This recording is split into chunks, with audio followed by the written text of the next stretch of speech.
اس کے بشر الحافی وہ شرابی ہے، گناہگار ہے، فاسق ہے، فاجر ہے، گناہگار نافرمان ہے، سب کچھ ہونے کے باوجود آج تو نے میرے نام کی عزت کی ہے، آج تو نے میرے نام کی قدر کی ہے، آج میرے نام کی تکریم کی ہے، میرے نام کو بلندی پر رکھا، مجھے میرے رب ذوالجلال ہونے کی قسم تیرے مقدر کو بلند کیا جائے گا، تیرے نصیب کو بلند کیا جائے گا۔ فرمایا کہ بشر الحافی یہ تو ابھی ابتدا ہے، آگے آگے دیکھو ہم تجھے عطا کیا کیا کرتے ہیں۔ بشر الحافی شراب کے نشے میں ہے،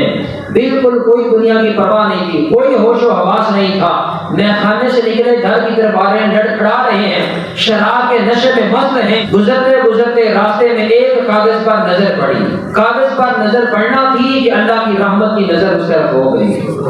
پھر کاغذ پر پڑی اور اللہ کی نظر رحمت بشر الحافی پر پڑ گئی، کاغذ پر نظر پڑی، غور سے دیکھا، کچھ محسوس ہوا کہ شاید کوئی نام طیب لکھا ہے، اٹھا لیا، غور کیا تو دیکھا کہ اللہ کی ذات کا نام ہے، بسم اللہ شریف لکھی ہوئی ہے، فوری طور پر ان کو اٹھایا، چوما، صاف کرنے لگا، گھر میں گیا، خوشبو خریدی، خوشبو خرید کر کاغذ کے اس ٹکڑے پر لگائی جس ٹکڑے پر میرے رب کا نام لکھا ہوا، اس ٹکڑے پر خوشبو لگائی جس پر میرے رب کا نام لکھا تھا، خوشبو لگا کر سب سے بلند جگہ پر اسے رکھا۔ وہ بشر الحافی جو شرابی ہے، شراب کا عادی ہے، اور وہ شراب کے جس کو ام الخبائث کہا گیا،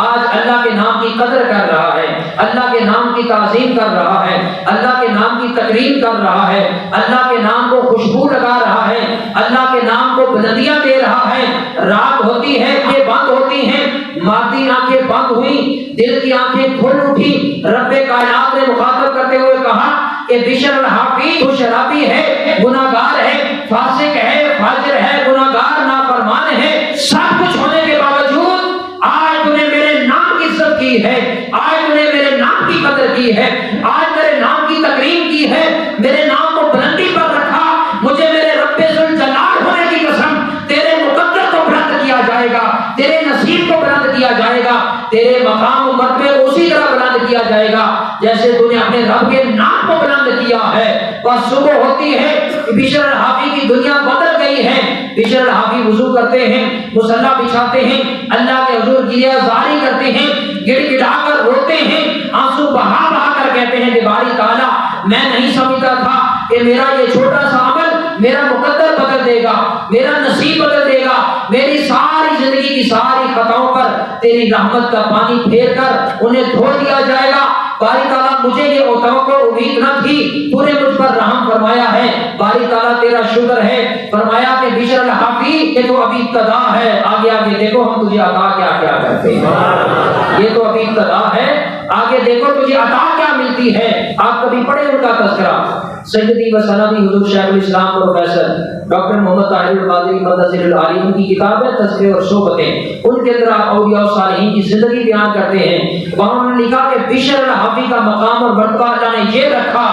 کہ جس گلی اور جس بازار سے بشر الحافی گزرتا تھا، اس گلی اور بازار کے اندر کوئی جانور گوبر نہیں کیا کرتا تھا، جانور کبھی گوبر نہیں کیا کرتے تھے۔ بشر الحافی اور حضرت ذوالنون مصری رحمۃ اللہ تعالی علیہ، یہ بھی بڑے بلند درجے کے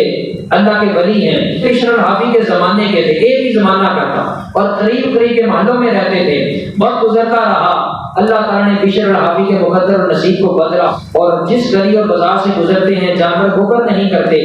ایک رات گزری، وقت فجر ہوا، لوگ محلے کی مسجد میں نماز کے لیے گئے تو حضرت ذوالنون مصری رحمۃ اللہ تعالیٰ علیہ آپ بھی اس محلے سے گزر کر جایا کرتے تھے، آپ اس بازار سے گزر کر حضرت ذوالنون مصری گئے، دیکھا تو جانور کا گوبر کیا پڑا تھا، بس دیکھا تو دیکھتے ہی پڑھ دیا انا للہ و انا الیہ راجعون۔ جب یہ پڑھا تو ساتھ جانے والے نے پوچھا حضرت اس گوبر کو دیکھ کر انا للہ پڑھنے کا کیا سبب ہے؟ فرمایا کہ تم یہ دیکھ رہے ہو، میں یہ دیکھ رہا ہوں کہ بشر الحافی دنیا سے رحلت کر گیا،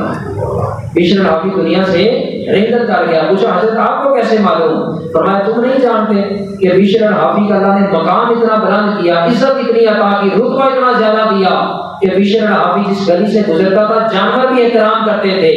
تو نقطہ یہ سمجھانا چاہتا ہوں کہ کاغذ کے ٹکڑے کا احترام کیا، اللہ نے نہ صرف ولایت عطا کی بلکہ جانوروں کے دلوں میں بھی اللہ رب العزت نے محبت پیدا کر دی، جانوروں کے دلوں میں۔